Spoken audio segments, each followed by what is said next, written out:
If you're someone who already has the Canon system and you just invested in a Sony body like the Sony ZV-E10, I want you to hold up. Don't spend hundreds of dollars on a new lens, because I think I might have just found the hack that will save you money. So let's get right into it. Today I'm pretty excited because I have spent years building my Canon system. I have lenses, I have cameras around that. However, I do have the Sony ZV-E10 and I use this primarily for vlogging because I do like how compact it is. I do like the quality that comes out of this little body right here. However, lenses are so expensive, sometimes even more expensive than the body. And while I was in the market for a new lens for the Sony body, I realized that we can actually use this. This is an adapter. This one is from 7 Artisans. This is going to help migrate your lenses from Canon onto your Sony body. That way you get the best of both worlds without splurging and spending hundreds or even thousands of dollars. So today we're going to be unboxing this. We're going to be trying this out and we're going to be seeing how well this performs when paired with the Sony body and my Canon lenses. I'm so excited because I feel like if this works, it's going to be a life changer for me. I'll leave the links down just so you guys can check it out. This is what the adapter looks like right here. Yeah, this is an EF to SE adapter mount. So we're not going to be doing anything too techy. I just want to see how well this performs for the everyday creator like me. So yeah, in this box you do have a bag. Obviously this is perfect for travel, for storage. You also have the guide as well, Allen screw right here, and this is what the adapter looks like right here.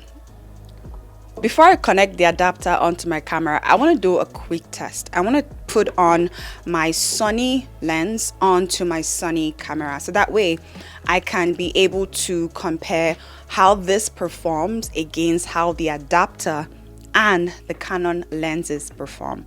So we're just going to test the quality, autofocus, and what it looks like. So this is what the Sony ZV-E10 looks like paired with my Sony 15mm f1.4G lens. This is what it looks like. I want to do a quick comparison and see what it looks like.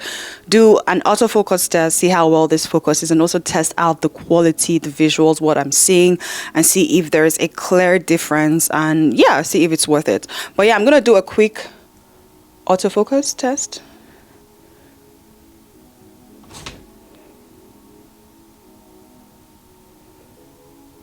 And if you know anything about the ZV series, the ZV-1, the ZV-E10, autofocus is beautiful. Never have any complaints, especially when you have the product showcase turned on. It just makes creation as a creator easy. But yeah, that's what the focus looks like. And again, this is a Sony body paired with a Sony lens. Now I want to see what it's gonna look like when I use a Canon lens paired with the adapter, right?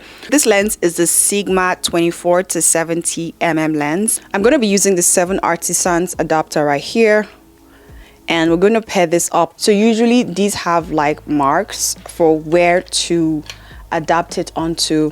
Click and switch. So this is what it looks like. I'm going to quickly put this on my Sony body and then see what it looks like as well.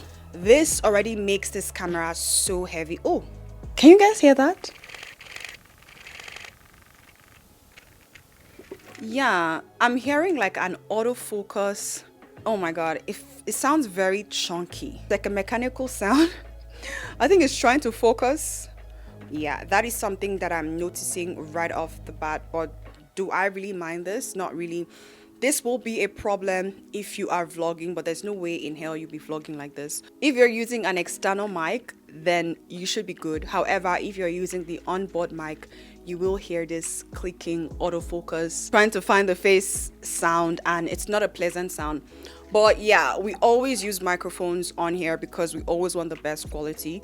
So I will put this on and see what the autofocus looks like and also what the visuals look like. Okay, so this is going to be my first test. This is going to be the first impression. Right now, I have my Sony ZV-E10 paired up with the 7 Artisans adapter and my Sigma EF 24 to 70 mm. f2.8 lens. That's a mouthful, but yeah, this is what it looks like. And this lens is amazing because you can zoom this in or zoom this out depending on what you're shooting, so you can get really up close shots. I'll show you guys what it looks like zoomed in, but this is it. This is how wide it is at 24mm paired with the Sony ZV-E10. The Sony ZV-E10 is an APS-C crop sensor lens, so you will get that 1.5x crop factor. But yeah, that's not why we're here. We're here to see if this adapter is going to make a difference in our creator life, and it's going to help us save tons of money. Now that it is far away from me, I can barely hear that clicking autofocus sound. I can't remember the last time I heard that sound, but this is what it looks like. This is what the visuals looks like. I'm so curious to see what this looks like. Let me know if it looks nice. But yeah, this is what it looks like. I'm going to do a quick autofocus test to see how well this performs when it comes to focusing. And yeah. Oh, okay, sorry. That was quick. It felt like it was even quicker than okay, let me try again. Maybe that was a mistake. Oh yeah. Oh yeah. The autofocus is focusing. Let me try on something else. Yeah, the focus is amazing. I'm sorry, wait. Yeah, the focus is amazing. That is it. I did notice from the viewfinder that like the focus is a bit chunky. I don't know if that makes sense. It's not like a smooth transition, but for what I'm getting right now, the fact that it focuses that quick, literally less than a second, is mind-blowing. I'm gonna do that again. Look at that. Like, it's just in and out. But yeah, for the price, for the functionality, I'm not gonna be mad at it. And again, this is a 24 to 70mm lens, and I can zoom this all the way in. Oh, okay. Now you guys can see my entire face. This is what we look like at 70mm. It is pretty up close. I can decide to move all the way back, but this will be beautiful if you're filming like hair videos, makeup videos, something that requires up close shots, b-rolls, beautiful shots, product detailing. Oh, look at that focus. Oh yeah, you can't be mad at this. But yeah, if you already have a Canon system, this definitely is something to look into. But yeah, let me move all the way back. This is it at 35mm. I'm just zooming out the lens so that way we can try a different focal length. 35mm, so it's still amazing. I am hearing that clicking sound, but you guys will not pick that up because I'm using an external mic and it's far away, like arm's length away from the camera. So yeah, this is what it looks like. So next up, I want to try out my Canon 50mm 1.8. It's going to be more up close. You guys are going to see more of my face again. So now we have the 50mm f1.8 lens. This is what it looks like. I really want to move backward so that way you guys can see more of myself and more of the background. I just want to do a quick test to see what the autofocus looks like and also what the quality looks like paired with the Canon 50mm f1.8 lens. So let's do a quick autofocus test, and as usual, it's performing amazing. The only issue that I am getting is the fact that I can hear that chunky autofocus clicking sound, and the autofocus is a bit too jumpy. Like, it's not smooth. It's just like doing too much. Can you see? Look at that. But I'm still happy and glad that at least the autofocus is working. And with this, you can use your system that you've created with your Canon camera if you have that on your Sony. Okay, so we got to try out this adapter and so far so good. I find that this actually works. The only downside to it is just the clicking autofocus sound.